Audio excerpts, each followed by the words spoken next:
Jadi kalau dari sisi IPP itu sekarang kapasitas terpasang kita itu hampir sekitar, 17 gigawatt.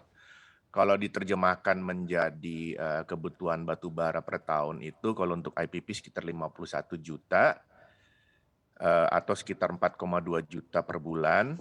Sementara PLN itu, kebutuhannya lebih besar karena kapasitas terpasang dia sekitar 17,5 gigawatt, jadi dia membutuhkan 68 juta ton per tahun atau 5,7 juta. Jadi kalau di total-total tadi kebutuhan batu bara untuk, kebutuhan listrik dalam negeri itu sekitar 11 juta ton per bulan, tadi Pak Feby sudah mengatakan. Itu belum ditambah dengan kebutuhan, untuk pembangkit yang dibutuhkan untuk industri yang, pembangkit listriknya, bersifat captive.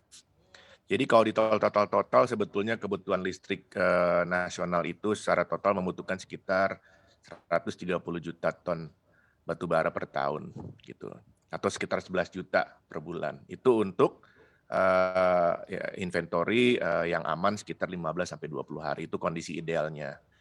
Nah, yang terjadi adalah pada waktu Desember Januari itu, terjadi beberapa PLTU yang memang di bawah dari, jumlah hari yang dibutuhkan untuk memastikan tidak adanya pemadaman. Ada yang sampai 5 hari, ada yang hampir mendekati 10 hari. Nah, memang ini tadi Pak Feby juga sudah mengatakan, faktor cuaca, produksi nasional batu bara itu, pencapaiannya sepanjang 2021 hanya 86% dari yang ditargetkan. Jadi memang secara nasional juga, realisasi produksi nasional batu bara juga di bawah dari target estimasi yang, direncanakan awal. Kemudian juga memang ini kita memang membutuhkan koordinasi yang lebih ketat antara demand yang bersifat jangka pendek dan juga jangka panjang.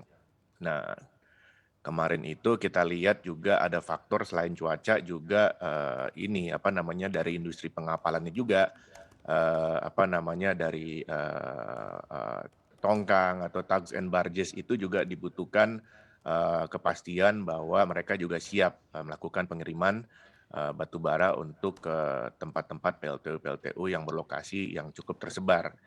Yang memang, secara backbone masih banyak di Pulau Jawa, tapi juga sekarang, sudah banyak PLTU-PLTU yang, dibangun di luar Pulau Jawa seperti di Sumatera dan juga di Kalimantan dan Sulawesi. Jadi memang ini dari sisi faktor logistik juga sangat penting untuk diperhatikan.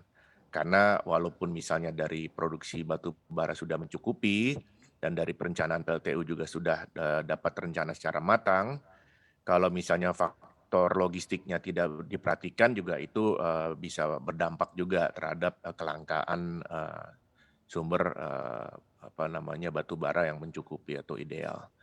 Jadi ini ada beberapa faktor memang yang kita lihat, makanya kemarin ada surat edaran yang diterbitkan oleh PLN, yang itu juga mewakili PLN dan juga IPP, yang juga langsung ditanggapi secara, cukup cepat oleh SDM dan juga terjadi koordinasi antar lintas departemen kemarin.